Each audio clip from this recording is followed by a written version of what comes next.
Hey, it's Victoria McCooey from Victoria McCooey Coaching.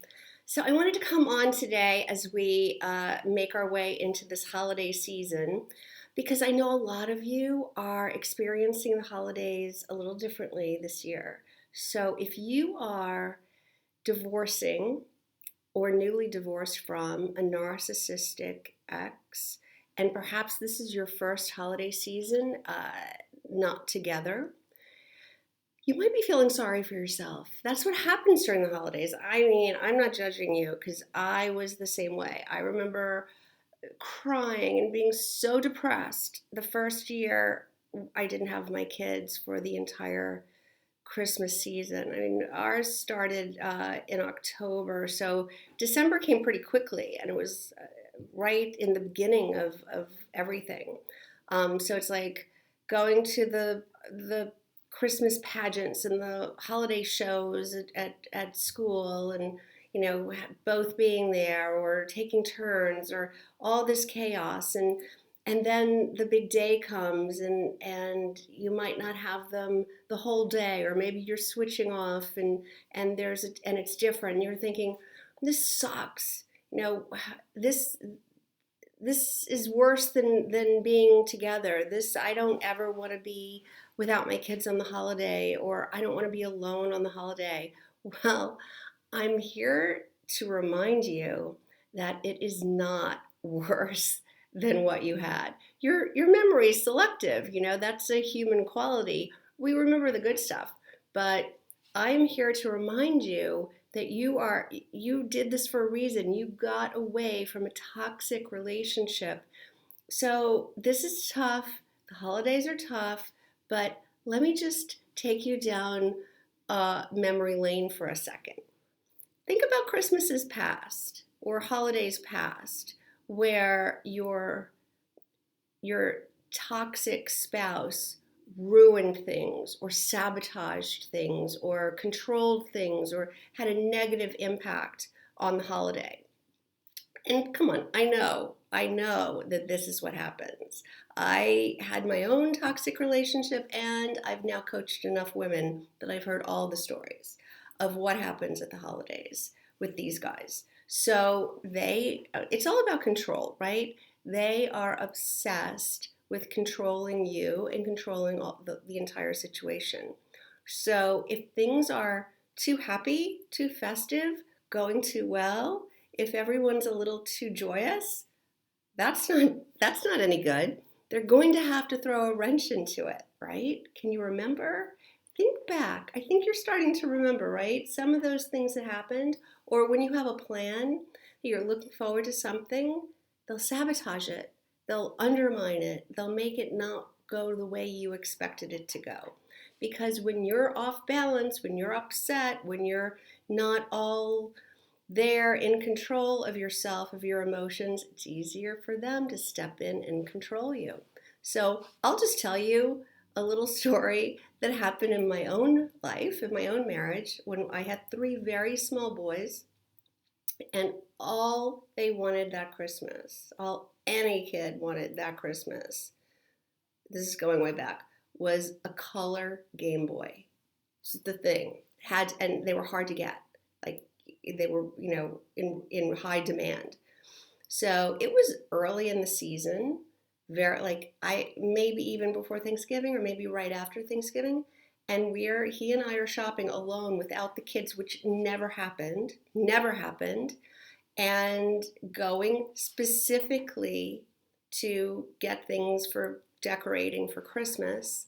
And there in the store, multitude of color Game Boys in every color. And we had to get three different colors so that you could, the game was in color, but also the case it was in a color, and they had different colors. So of course we had to get three different colors so each kid had his own color. Well, jackpot, right? Let's get them. Let's get them. This is like perfect. I thought it was going to be so hard. I thought I was going to have to look everywhere. And internet was new back then. You couldn't just. It's a long time ago. I'm old.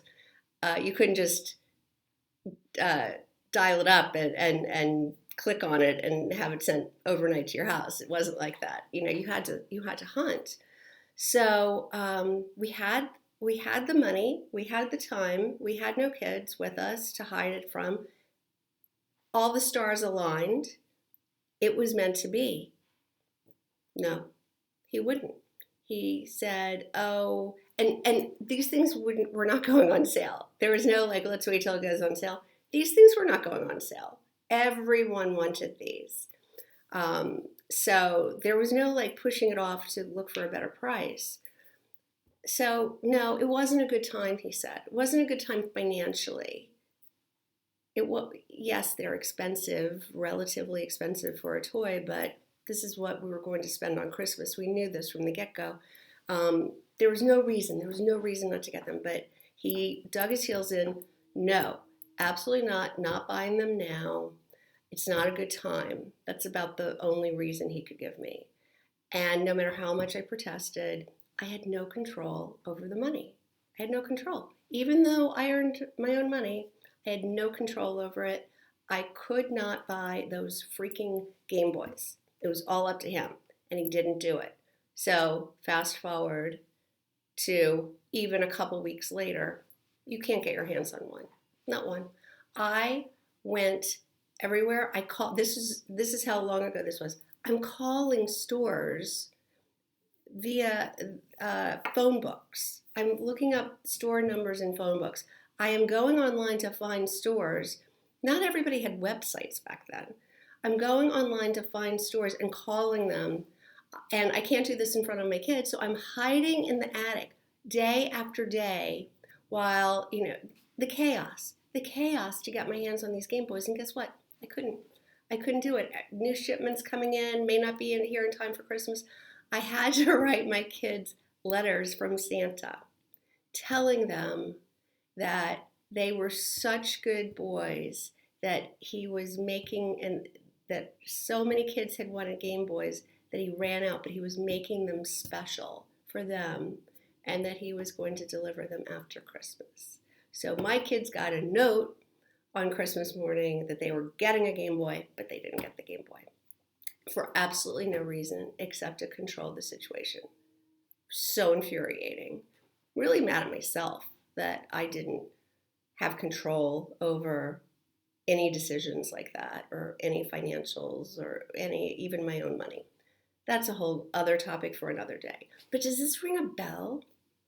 This crazy, nonsensical, ridiculous, authoritarian control, just for the sake of control, and with no regard for anyone but himself. No regard for what the children might feel, or what I wanted, or anything. So when you're feeling sorry for yourself, and I know you have a story just like this, right? I know you do, because you wouldn't be watching me right now if you weren't in a toxic relationship to a narcissistic ex or spouse. You wouldn't be here. So I know you have a story like this, and it makes you crazy, right? You're just like, it makes no sense, and it's just so frustrating, and it makes you crazy. So the next time you feel sad about being alone for part of the holiday, or switching off, or not all having the big happy family or whatever, remember your story. Remember it, because it's why you're doing this. Because whatever's going on now is better than a lifetime of that. So when you are separated or divorced from your toxic ex, or soon to be ex, you get to make the decisions. You get to be in control. You get to decide and follow through on what your decision is. You get to be head of your own household. And you can see that as, oh, that's scary. I have to be head of my own household. Or you can see it as, wow, I get to be head of my own household. So it's all about reclaiming your power, stepping into that power where you can't wait to be in charge and make the decisions you want to make, and not be sabotaged by the other parent. So you get to make the holidays whatever you want them to be. Um, if I heard from somebody, oh, every time I want to make holiday cookies, like this is what I want to make as my tradition, he'll sabotage it. He'll tell the kids they have to go, play ball, or, something's on TV that they want to watch. He will purposely come in and entice them to do something other than bake cookies with me. Why? Because they don't want you to succeed even at parenting or at anything. They just want to keep you in under their thumb, in their control. So just imagine you can create your own holiday, do things the way you want to do, and create a space that's joyous and peaceful and drama free. How good does that sound? Amazing, right? I know. All right, so that is my message for today. If you are interested in finding out more about what it's like to work with me as your coach, as you're going through this journey, you can reach out to me for a free session. That's how it starts. You can sign up for a free session on my website, victoriamccooey.com. Click the button that says free session, and you can schedule it right on my calendar. We'll talk. I'll ask you about where you are, what's going on, and I'll tell you in all honesty if I'm in a place to help you, if we're a good fit. And if we are, then I'll explain the different ways I work with my clients. All right, so I hope you'll reach out and I get a chance to get to know you and find out what's going on and figure out ways we can work together. All right, so thanks for watching, and I'll see you next time.